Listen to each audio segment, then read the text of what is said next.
Adolf Hitler's path to power was shaped by a complex interplay of personal experiences, political ideologies, and historical circumstances. His early life provided fertile ground for the seeds of extremism to take root. Born in Austria in 1889, Hitler grew up in a climate of German nationalism and anti-Semitism. These prejudices were deeply ingrained in Austrian society, and they left an indelible mark on the young Hitler's worldview.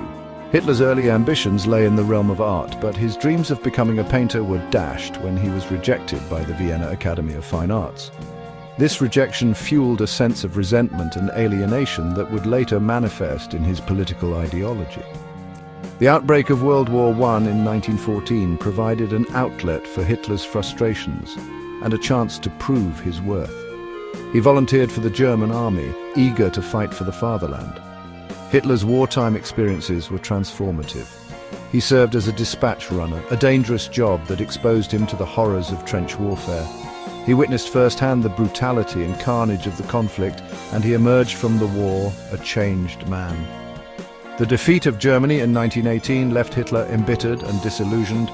He refused to accept the terms of the Treaty of Versailles, which he viewed as a humiliating diktat imposed on a weakened nation.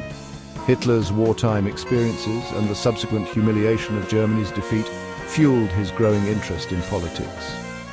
He became convinced that Germany had been betrayed by its own leaders, particularly the Jews and the communists, whom he blamed for the country's downfall. This toxic brew of nationalism, anti-Semitism, and resentment formed the ideological foundation for his political career.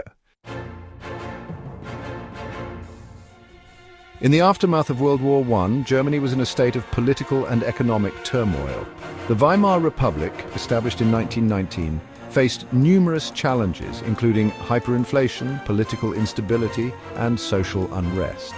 This climate of uncertainty and discontent created an opening for extremist groups like the German Workers' Party, or DAP, which Hitler joined in 1919. The DAP was a small fringe group with a confused ideology that mixed nationalism, anti-Semitism, and anti-capitalism.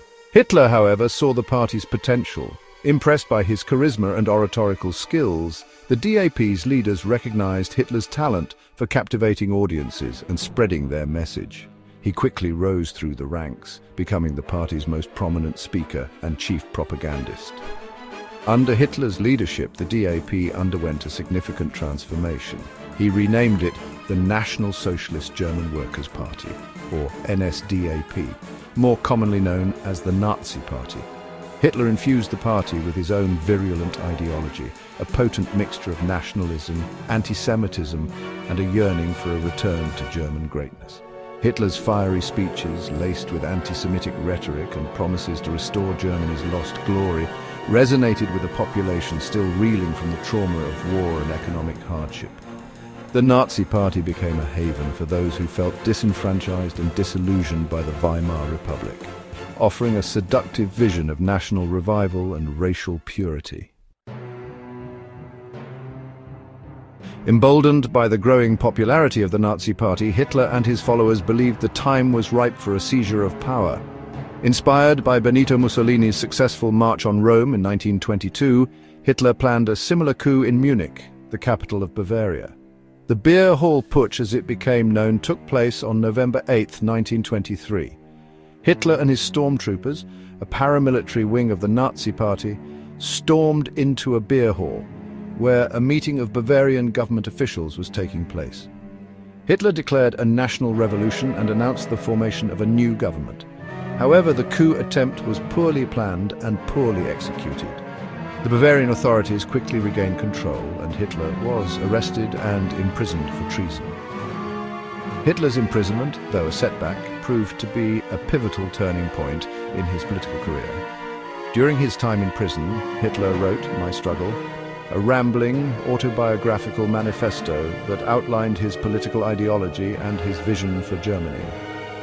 The book became the Bible of the Nazi movement, laying the groundwork for the horrors that were to come. After his release from prison in 1924, Hitler resolved to pursue power through legal means.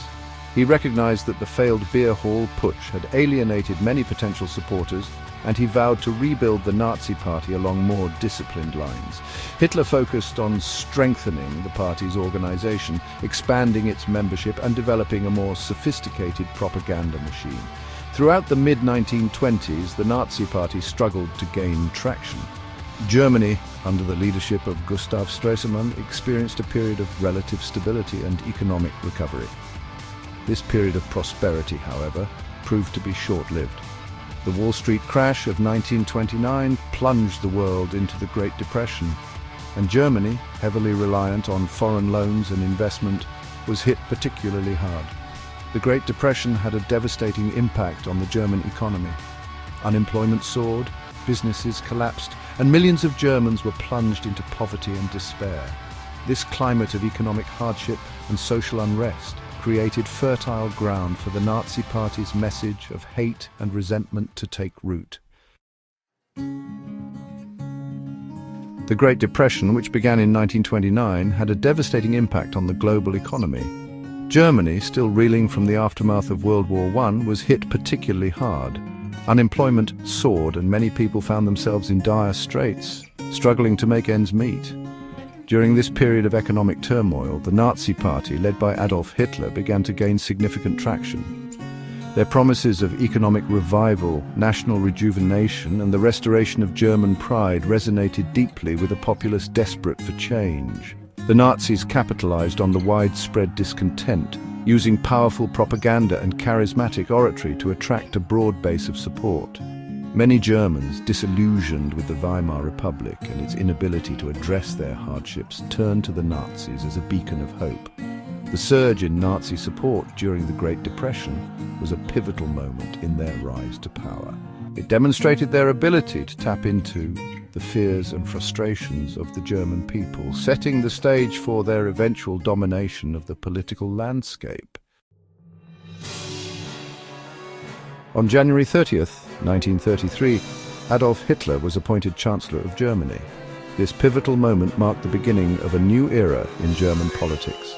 Despite initial skepticism, Hitler's ascension to this powerful position was facilitated by the political maneuverings and underestimations of his opponents. His appointment was a crucial step towards the establishment of a totalitarian regime.